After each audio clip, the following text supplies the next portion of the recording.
حضرت عمر فاروق کا عدل اور حضرت فاروق اعظم کا انصاف، اس کو دنیا جانتی بھی ہے، مانتی بھی ہے، اور حضرت عمر فاروق کے عدل و انصاف کو آج بھی جو اپنے لیے مشعل راہ بنا لیتا ہے، اللہ اسے منزل نصیب فرما دیتا ہے۔ عدل کا معنی ہوتا ہے مساوات، برابری۔ حضرت فاروق اعظم رضی اللہ تعالیٰ عنہ فرماتے تھے کہ سارے برابر ہیں، اور آپ فرماتے تھے یہ میرا پیغام نہیں، یہ میرے مصطفیٰ کا پیغام ہے۔ ایک ہی صف میں کھڑے ہو گئے محمود و ایاز، نہ کوئی بندہ رہا نہ کوئی بندہ نواز، ایک ہی صف میں۔ کسی اجمی کو عربی پر، گولے کو کالے پر،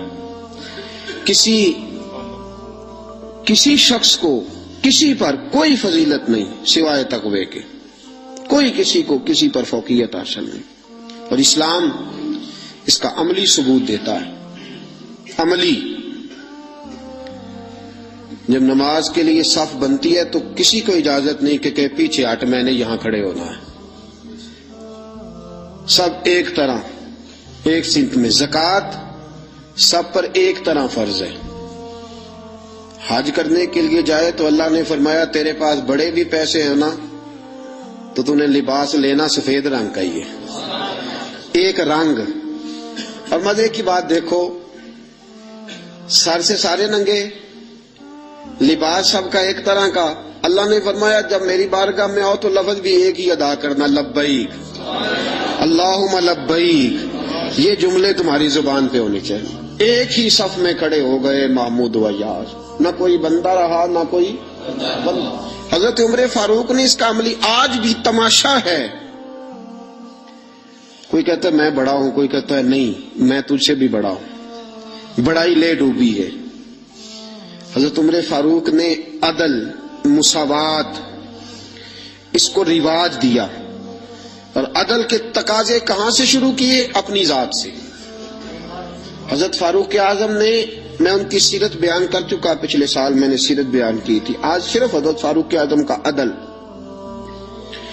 حضرت فاروق اعظم رضی اللہ تعالیٰ عنہ نے عدل کہاں سے شروع کیا؟ اپنی ذات سے۔ آج تو ہمارے صدور اور وزراء اعظم کو استثناء حاصل ہوتے ہیں نا، استثناء، میں بری ہوں باقی سارے کٹہرے میں کھڑے ہو سکتے ہیں، لیکن حضرت عمر نے کہاں سے بات شروع کی؟ اپنی ذات سے، اپنی ذات سے۔ پہلا خطبہ جناب فاروق اعظم نے پڑھا۔ اچھا لوگ سمجھتے ہیں جلالی اسے کہتے ہیں جس سے لوگ ڈرے، نہ، حضرت عمر نے بتلایا کہ جلال ہوتا ہے اللہ کی رضا کے لیے، جلال ہوتا ہے رب کائنات کو راضی کرنے کے لیے، جلال ہوتا ہے حدود اللہ کے قیام کے لیے، جلال ہے برائی مٹانے کے لیے اور اچھائی پھیلانے کے لیے، یہ جلال کوئی نہیں۔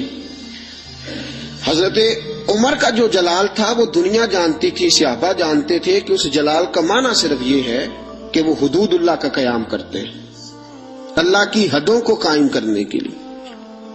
باقی وہ بڑے نرم تھے، اور ایسے بادشاہ تھے کہ ہر آدمی کی رسائی تھی ان تک۔ پہلا خطبہ حضرت عمر کہنے لگے میں اس قابل نہیں تھا لیکن ابو بکر نے مجھے بٹھا دیا ہے۔ فرمانے لگے ہو سکتا ہے میں بھٹک جاؤں، بہک جاؤں، اے میرے محبوب کے غلاموں اگر عمر بہک گیا تو کیا کرو گے؟ کمزور سے آدھی حضرت ابو ذر غفاری ہاتھ میں تلوار پکڑی کھڑے ہو گئے، کہنے لگے عمر اگر تو کبھی بہکنا چاہے گا بھی تو اس تلوار سے تجھے سیدھا کریں گے، تجھے بہکنے دیتے ہیں تو نہیں بہک سکتا، یہ تلوار دیکھی ہے تجھے سیدھا کریں گے۔ بس حضرت فاروق اعظم نے فرمایا بات مکمل ہو گئی، جب تک تیرے جیسے لوگ موجود ہیں کوئی عمر بھی کبھی راہ سے نہیں بدلے گا، اپنے رستے پہ چلے گا۔ عزیزو، جناب فاروق اعظم رضی اللہ تعالی عنہ نے آغاز ہی اپنی ذات سے فرمایا، اپنی ذات سے آغاز فرمایا، اور اپنی ذات سے انہوں نے عدل کو رواج دیا، اپنی ذات سے انہوں نے عدل کی ترویج فرمائی۔ مال غنیمت میں چادریں آئیں، ہر آدمی کو ایک چادر ملی۔ حضرت عمر فاروق جمعہ پڑھانے آئے تو وہی 2 چادریں، ایک چادر کا کرتا، ایک چادر کی تامت۔ ایک صحابی کھڑے ہو گئے، کہنے لگے عمر یہ تیرے پاس 2 کدھر سے آ گئی؟ کدھر سے آئیں 2؟ آج کوئی بات کر کے تو دیکھے، کسی کی جرت ہے کوئی بولے تو صحیح۔ اور وہ تو عمر فاروق تھے نا، آپ ناظم سے نہیں پوچھ سکتے، پوچھے تو صحیح۔ یہاں تو لوگ روز شور کرتے اساسے ظاہر کرو، کون کرتا ہے بھائی؟ کوئی نہیں کر سکتا۔ حضرت فاروق اعظم فور کدھر سے آئے تیرے پاس؟ یہ تو امیر وقت ہے، 2 چادریں کیسے آئیں؟ حضرت فاروق اعظم رضی اللہ تعالیٰ عنہ نے فرمایا میرا بیٹا جواب دے گا۔ حضرت عبداللہ ابن عمر کہنے لگے 2 چادریں اس طرح آئی ہیں کہ ایک میرے حصے میں آئی تھی، ایک ابا جی کے حصے میں آئی تھی۔ میرے والد کے پاس ایک کی چادر تھی، ایک کی کرتا تھا، میری اماں دھو کے خشک کرنے کے لیے ڈالتی تھی تو میرے ابا جی خشک ہونے کا انتظار کیا کرتے تھے۔ دامان نے توکل کی یہ خوبی ہے کہ اس پر پیبند لگے ہوتے ہیں پر دھبے نہیں ہوتے، اور میں اس لیے میں نے اپنے حصے کی چادر بھی اپنے ابا جی کو پیش کر دی ہے۔ یہ عدل کہاں سے شروع ہو رہا ہے؟ اپنی، جب اپنے اوپر عدل کرو گے نا اپنی ذات سے تو پھر زمانے میں قائم ہوگا۔ جب تک اپنی ذات عدل سے مستثنا ہوگی اور جب اپنی ذات پر عدل نہیں کیا جائے گا تو پھر دنیا میں بھی عدل کا قیام ممکن ہے۔ یاد رکھو عزیزو، حضرت عمر نے اپنی ذات سے آغاز فرمایا، اپنی ذات سے۔ آج لوگ عدل چاہتے ہی نہیں۔ میں ایک معذرت سے بات کرنے لگا ہوں، کبھی 2 پارٹیوں کی آپ کو صلح کرانی پڑ جائے نا تو گناہ تو ایک کا ہوتا ہی ہے نا۔ آپ کو جب کوئی بندہ بات سنائے گا تو وہ کہے گا صرف میں ٹھیک ہوں، عدل نہیں، میرے حق میں فیصلہ کر دو۔ جو بھی آپ سے فیصلہ کرانا آئے گا نا کبھی بھی، وہ آپ سے یہ نہیں کہے گا کہ آپ نے بات سن لی عدل کر دو، وہ کہے گا نہیں میرے حق میں فیصلہ کرو۔ بلکہ کئی لوگ تو میرے پاس ایک صاحب آ گئے، عزیز داری کا معاملہ تھا تو مجھے بات سنا، بس تسی انہوں نے کیا دیا جی حل کرنا ہے؟ میں کہا جی آپ مجھے مشورہ دینے آئے ہیں، حکم دینے آئے ہیں، جو آپ کہتے ہیں وہ کہہ دوں تو آپ پھر مجھے بتا دیں، پھر میں نے ان کی بات ضرور سننی ہے۔ اور پھر کچھ لوگ یہ کسی کو نہیں لوٹتا انہوں نے گل سنن دی، بس جی میں تو بھئی آپ مجھے منصف بنانے آئے ہو کہ یہاں میں آپ کا وکیل بن جاؤں، یہ معاملہ آج چل رہا۔ ہم عدل نہیں چاہتے، اپنے حق میں فیصلہ، کیوں؟ اس لیے کہ عدل اپنی ذات سے شروع ہوتا ہے نا، تو ہم اپنی ذات کو کبھی بھی انصاف کے کٹہرے میں کھڑا نہیں کرنا چاہتے، ہم عدل نہیں چاہتے۔ دنیا میں آج بدامنی اس لیے ہے، میرے رسول پاک کے پاس ایک بندہ آیا، اس نے کہا حضور میرا ایک بیٹا مسلمان ہے، ایک غیر مسلم ہے، میں نے جو مسلمان بیٹا ہے اسے گھوڑا لے کے دیا ہے، آپ کو گواہ بنانے آیا ہوں۔ حضور نے فرمایا ظلم اور زیادتی پہ گواہ بنانے آ گئے ہو؟ اتقوا اللہ فاعدلوا اولادکم، اللہ سے ڈر اور اپنی اولاد میں عدل کر۔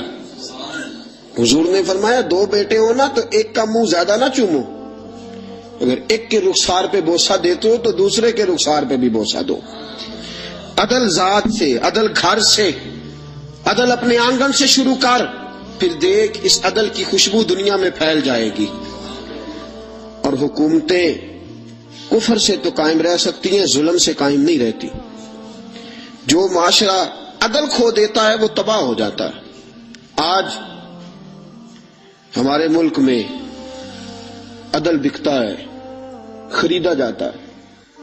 حضرت فاروق اعظم رضی اللہ تعالیٰ عنہ قاضیوں کا تقرر کرتے وقت سب سے زیادہ احتیاط کرتے تھے کہ بندہ کس قسم کا ہے، اس کا مزاج کیا ہے، معاشرے میں اس کا وقار کیسا ہے، اس حساب سے اس کو تقرر کرتے تھے قاضی کے لیے۔ اور کیا حال تھا؟ حضرت زید بن ثابت رضی اللہ تعالیٰ عنہ کو آپ نے قاضی مقرر کیا، بعد میں معزول کر دیا۔ کیوں آپ نے معزول کیا ہے؟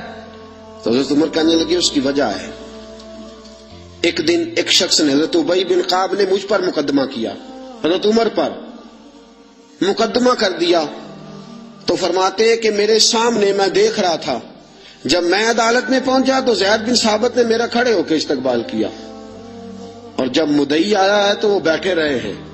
تو میں نے کہا کہ جب آپ دونوں میں ملتے وقت انصاف نہیں کر رہے تو فیصلے میں کیسے انصاف کریں گے؟ آپ اس قابل نہیں کہ آپ کو قاضی بنایا جائے، معزول کر دیا۔ اگر میں بحیثیت مجرم، بحیثیت ملزم آیا ہوں، اگر آپ نے میرا کھڑے ہو کے استقبال فرمایا ہے تو پھر مدعی کا تو زیادہ حق بنتا تھا۔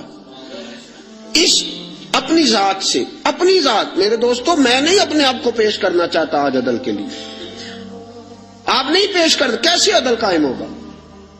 ہم سامنے والے کا احتساب کرتے ہیں، فلانے نے یہ کیا، فلانے نے یہ کیا، فلانے نے یہ کیا۔ تم نے خود آگ لگائی ہے چمن میں اپنے، کر کے توہین شہر شام کو الزام نہ دو، تم نے خود نور کا ظلمت سے کیا ہے سودا، بے سبب گردش ایام کو الزام نہ دو۔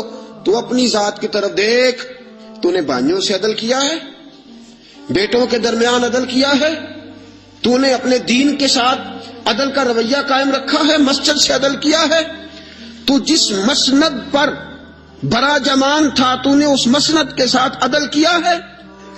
اگر تو عادل ہے تو پھر سامنے والے کا احتساب کر، اور اگر تو عادل نہیں تو پہلے اپنی اصلاح کر، پہلے اپنے اوپر توجہ دے، پہلے اپنی ذات کی تعمیر کر، پہلے اپنے اوپر غور کر، پھر سامنے والے کے احتساب کی تجھے اجازت دے۔ حضرت فاروق اعظم نے اپنے آپ سے قاضی شرح کی عدالت میں مقدمہ ہوا حضرت عمر پہ۔ میں نے پہلے کہا کہ یہاں تو استثناء ہی حاصل ہے نا، آپ پرچہ ہی نہیں کرا سکتے تو وہ عدالت میں کیسے آئیں گے؟ یہاں تو 20 دن لگ جاتے ہیں، وزیر اعظم صاحب آ رہے ہیں، پہنچ رہے ہیں، چل رہے ہیں، 25 سیاستدانوں نے ساتھ لیے ہیں، گاڑیاں سج گئی ہیں، میڈیا کے کیمرے لگ گئے ہیں، اور پھر وہ پہنچے بھی ہیں تو وہاں بھی انہوں نے کہا جی ہم بات نہیں مانتے۔ عدلیہ کا جو مقام اور جو مرتبہ جناب فاروق اعظم نے ہمارے سامنے رکھا، اور عدل کی جو تصویر انہوں نے ہمیں دکھائی، قاضی شرح کی عدالت میں مقدمہ آیا حضرت عمر پہ۔ کیس کیا ہے؟ کیس یہ ہے، ایک بدو ہے، حضرت عمر اس سے گھوڑا خریدنا چاہتے ہیں۔ حضرت فاروق اعظم نے فرمایا کہ میں پہلے گھوڑا چیک کروں گا، دیکھوں گا کیسا ہے۔ اس نے کہا جی آپ کیسے دیکھیں گے؟ آپ نے فرمایا میں اس کے اوپر سواری کروں گا، دوڑاؤں گا، اگر مجھے پسند آیا تو پھر لوں گا ورنہ نہیں لوں گا۔ حضرت عمر فاروق گھوڑے پہ چڑھے، گھوڑا دوڑانے لگے، رستے میں گھوڑے کا پیر کسی جگہ پہ پھسل گیا، کسی جگہ سے گھوڑا گر گیا، اس کی ٹانگ پہ زخم آ گیا۔ بدو کہنے لگا جناب آپ گھوڑا خریدے۔ حضرت عمر فاروق نے فرمایا مجھے پسند ہی نہیں آیا۔ اس نے کہا جی پسند نہیں آیا تو زخمی کیوں کیا ہے نا مقدمہ؟ توجہ ہے آپ کی؟ جی ہائے ہائے، گھوڑے کا مقدمہ بھی بادشاہ پہ ہو سکتا ہے، یہاں تو جناب آپ گھوڑے سے بھری رقم ہو تو اس کا مقدمہ نہیں کر سکتے، گھوڑا مقدمہ کیس دیکھیں کیسا شاندار۔ حضرت فاروق اعظم رضی اللہ تعالیٰ عنہ نے فرمایا کہ بھئی میں نے تیرے ساتھ بات کی تھی کہ میں دوڑاؤں گا، میں نے دوڑانے کی اجازت لی تھی، اور میں نے جان بوجھ کے نہیں گرایا، پھسل گیا، گر گیا، چوٹ لگ گئی۔ وہ کہنے لگا جی میں نے تو صحیح سلامت دیا تھا نا آپ کو، بات ٹھیک ہے، آپ صحیح سلامت۔ حضرت عمر کا جھگڑا ہو گیا۔ اب وہ بدو دور سے آیا ہے، مدینے میں گھوڑا بیچنے آیا ہے، وہ جانتا نہیں۔ حضرت فاروق اعظم سے کہنے لگا اب کیا بنے گا؟ تو آپ نے فرمایا تو قاضی شرح کی عدالت میں جا کے مجھ پہ مقدمہ کر، تو وہاں جا کے۔ کبھی کسی مجرم نے بھی کہا ہے کہ جا فلانی جگہ کیس لگا جا کے؟ کبھی کسی نے کہا ہے؟ سن سن کے صحابہ کی باتیں جب لوگ مسلمان ہوتے تھے، پھر سرور عالم کی یارو گفتار کا عالم کیا ہوگا؟ اور چاہے تو اشاروں سے اپنے کایا ہی پلٹ دیں دنیا، یہ حال ہے خدمت گاروں کا، سرکار کا عالم کیا ہوگا؟ یہ حال ہے خدمت گاروں کا، سرکار کا عالم کیا؟ حضرت سیدنا فاروق کہ جا میرے اوپر مقدمہ کر قاضی۔ اور ایک روایت یہ ہے کہ وہ مسلمان بھی نہیں تھا، وہ بدو مسلمان بھی نہیں تھا۔ قاضی شرح کی عدالت میں مقدمہ چلا گیا۔ حضرت فاروق اعظم رضی اللہ تعالیٰ عنہ کو قاضی صاحب نے پیغام بھیجا، فرمایا کہ آپ کے اوپر مقدمہ آیا ہے، آپ سارے کام چھوڑ کے فوراً آئیں، اس لیے کہ بندہ دور کا رہنے والا ہے، اس نے واپس بھی جانا ہے۔ انصاف فوری، انصاف یہاں تو دادا کیس کرتا ہے، پوتا رزلٹ دیکھتا ہے۔ کہا جا فوراً آنا۔ حضرت عمر فاروق رضی اللہ تعالیٰ عنہ چلے، فوراً پہنچے۔ اب کیس حضرت عمر فاروق نے دلیل پیش کی، فرمایا جی میں نے کہا تھا چیک کروں گا، میں نے چیک کیا، پھر یہ ثابت کریں کہ میں نے جان بوجھ کے گھوڑے کو ٹھوکر لگائی ہو، تیز دوڑایا ہو، تو میں نے تو چیک کیا، وہ خود بخود گر گیا ہے۔ وہ بندہ کہنے لگا جی انہوں نے مجھ سے کہا تھا کہ میں چیک کروں گا، اگر پسند آیا تو لے لوں گا۔ اب جب میں نے ان کے ہاتھ میں لگام دی تو میرا گھوڑا تندرست تھا، جب ان کے ہاتھ میں نے لگام دی تھی تو تندرست تھا، اور اب جب واپس کیا ہے تو بیمار ہے، انہوں نے زخم لگا دیا ہے، تو یہاں یہ میرا گھوڑا خریدیں، یہاں یہ مجھے جس طرح لیا تھا اسی طرح واپس کر دیں۔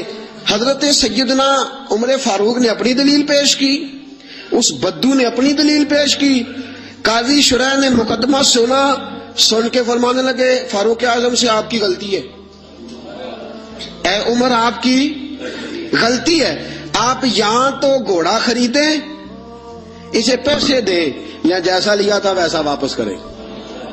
یہاں آپ اب قاضی صاحب فیصلہ سنا رہے، یہاں تو آپ گھوڑا خریدیں اور جو سودا طے ہوا تھا اس کے مطابق خریدیں، یا جیسا لیا تھا ویسا واپس کر دیں۔ حضرت عمر فاروق بڑے راضی ہوئے، بڑے خوش ہوئے، فرمایا یار میں تجھ سے راضی ہو گیا ہوں، میں خریدنے کو تیار ہوں، میں گھوڑا خریدنے کو تیار ہوں۔ گھوڑا خرید لیا حضرت عمر نے، پیسے دے دیے، بدو کو پیسے ملے۔ اب اگلے جملے قاضی شرح کے، فرمایا فاروق اعظم یہ بندہ آپ کی وجہ سے پریشان بھی ہوا ہے، آپ کی وجہ سے پریشان، آپ اسے روٹی بھی کھلائیں گے، جانے کا کرایہ بھی دیں گے، آپ روٹی بھی کھلائیں گے، اور کیونکہ اس کا گھوڑا آپ نے لے لیا، سواری کا بندوبست کریں۔ وہ بدو اب دیکھ رہا ہے، ایک روایت میں نے کی کہ مسلمان ہے، دوسری روایت ہے مسلمان بھی نہیں ہے، وہ یہ نظارہ، یہ حال ہے خدمت گاروں کا، یہ نظارہ دیکھ رہا ہے، یہ سارا نظارہ دیکھ رہا ہے۔ جب قاضی صاحب نے فیصلہ کیا تو حضرت عمر کہنے لگے چلا بھائی روٹی بھی کھلاتا ہوں، اور اپنے بیٹے کو کہتا ہوں جہاں تو نے جانا ہے چھوڑ کے آئے۔ جب نکلنے لگے تو بدو کہنے لگا اب میں نے کہاں جانا ہے، مجھے کلمہ پڑھاؤ، میں اب مسلمان ہونا چاہتا ہوں، اب میں نے کدھر جانا ہے، جانا تھا جدھر چلا گیا یہی رہوں گا، اس لیے کہ تیرے غلاموں کا نقش قدم ہے راہ نجات، تیرے غلاموں کا نقش قدم ہے راہ نجات، وہ کیا بہک سکے جو یہ چراغ لے کے چلے، تیرے غلاموں کا نقش قدم دیکھے اور پھر وہ چلا جائے۔ سوال ہی پر یہ حال ہے خدمت گاروں کا، سرکار کا عالم کیا ہوگا۔ عدل اپنی ذات سے، عدل اپنی ذات۔ حضرت فاروق اعظم رضی اللہ تعالیٰ عنہ نے زندگی میں بھر دیا دنیا کو عدل کے ساتھ، انصاف کے ساتھ بھر دی دنیا۔ میرے ساتھیوں آج ناانصافی عام ہے، اور ہم پر اعتراض ہے کافر کا، وہ کہتے ہیں تم عدل نہیں کر سکتے، بولا آدمی ہے نا، وہ دیکھتا ہے آج کل کے مسلمانوں کو، آج کل کے مسلمانوں کو دیکھ کے رائے قائم کرتا ہے۔ ہم اسے کہتے ہیں آج کل کے مسلمان نہ دیکھ، وہ جنہوں نے ڈائریکٹ نبی پاک کی نگاہ سے فیض پایا تھا انہیں دیکھ، ڈائریکٹ جو رسول پاک کی نگاہ کے فیض یافتہ تھے، عدل و انصاف سے بھر دی دنیا۔ حضرت فاروق حضرت عمر بن عاص رضی اللہ تعالیٰ عنہ بڑے بلند پایا آدمی تھے، مصر کے گورنر تھے۔ حضرت فاروق اعظم نے انہیں متعین کیا تھا، ان کے بیٹے کا مصر میں جھگڑا ہو گیا کسی عام آدمی کے ساتھ، گورنر کے بیٹے کا، اور گورنر کے بیٹے نے اس مصری کو، ایک عام آدمی کو درے مارے، تجھے پتہ نہیں میں گورنر کا بیٹا ہوں؟ مصری نے کیا کیا، گھوڑے پہ بیٹھا سیدھے مدینے آ گیا، سیدھا مدینے۔ حضرت فاروق اعظم کے در دولت پہ پشت سے کپڑا اٹھایا، پشت سے اس نے اپنے نشان دکھائے تو جناب عمر کی آنکھوں میں آنسو آ گئے۔ ایک عام آدمی ہے، جانتے کوئی نہیں، تمہیں رو پڑے، اتنا ظلم، اور میری سلطنت میں کوڑے برسے تیری پشت پہ، فوراً بھیجا جاؤ بلا کے لاؤ۔ حضرت عمر بن عاص اپنے بیٹے سمیت آئے، بڑی عدالت ہے۔ حضرت فاروق اعظم کے لفظ، فرمایا اس کو اس کی ماں نے آزاد پیدا کیا تھا، تو نے اسے کیوں غلام بنایا؟ اس کی ماں نے آزاد جنا تھا، تو نے کب سے لوگوں کو غلام کا؟ بیٹے یہ کیا کہتا تھا؟ یہ کہتا تھا میں گورنر کا بیٹا ہوں، تو مجھے جانتا نہیں؟ فرمایا اب یہ بھری عدالت ہے، کوڑا پکڑ اور اس گورنر کے بیٹے کی پشت پہ برسا، اور اسے کہہ تو گورنر کا بیٹا ہے، میں محمد کا غلام ہوں صلی اللہ تعالی علیہ وسلم. اسے بتا، اسے اب بتلا کہ تو گورنر کا بیٹا ہے نا، میں نبی پاک کا غلام ہوں. اور جو مصطفیٰ کے غلام ہوتے ہیں وہ سارے برابر ہوا کرتے ہیں. اور کائنات میں اگر کوئی عزت کی بات ہے تو وہ مصطفیٰ کا کلمہ پڑھنا ہے. حضور کا کلمہ پڑھنا باعث عزت. کنتم خیر امت اخرجت للناس، تم بہترین امت ہو اس لیے کہ تم لوگوں کی ہدایت کے لیے پیدا کیے گئے. یہ مزاج حضرت عمر فاروق اپنے گھر سے. آپ نے گورنروں پہ پابندی لگائی تھی، باریک لباس نہیں پہننا، ریشم کا لباس نہیں پہننا،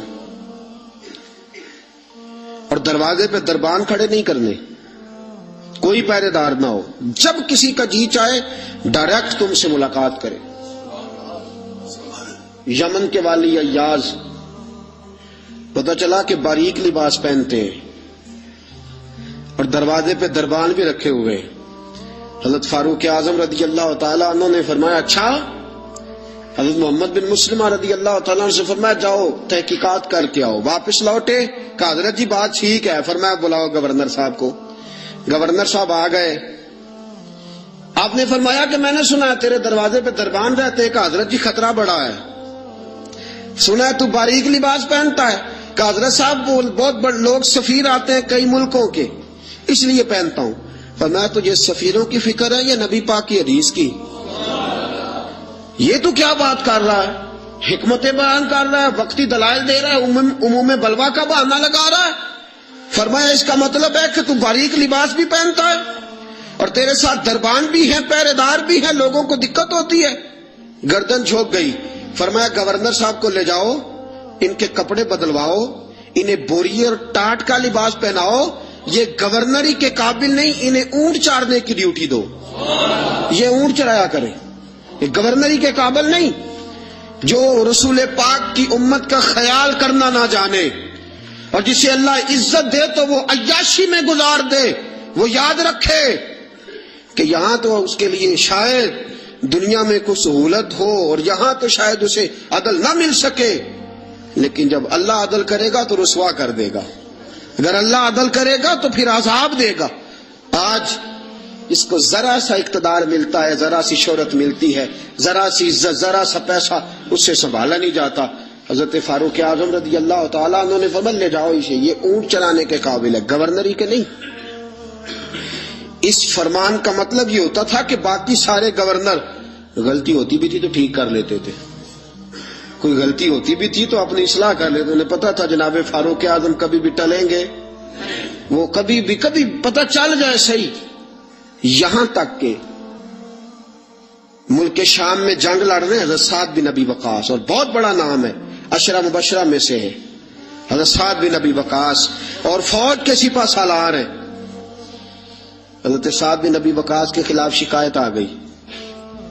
آپ نے حضرت محمد بن مسلمہ سے کہا جاؤ تحقیقات کر کے آؤ، پوری تحقیق کرنا اور سعد بن ابی وقاص سے کڑے سوالات پوچھنا. وہ گئے، سارا کچھ پوچھا. حضرت سعد بن ابی وقاص خود مدینے کا. حضرت جی آپ کو ان پہ شک گزرا؟ آپ نے فرمایا سعد ساری باتیں اپنی جگہ پہ، تیرے فضائل اپنی جگہ پہ، لیکن تیرے خلاف شکایتیں آئی تھی، مجھے لوگوں کو جواب دینے کی اتنی فکر نہیں جتنی اللہ رسول کو جواب دینے کی فکر. مجھے وہاں جا کے جواب دینا ہے، اس لیے میرے لیے حقیقت حال دریافت کرنا ضروری. تو بے قصور نکلا، تیرے خلاف جن لوگوں نے مقدمہ کیا، بہتان بازی کی، میں انہیں سزا دوں گا، لیکن حقیقت حال دریافت کرنا میری ڈیوٹی ہے. میں اس سے باز آ سکتا؟ میں نہیں باز آؤں. عدل قائم کرنا، انصاف قائم کرنا.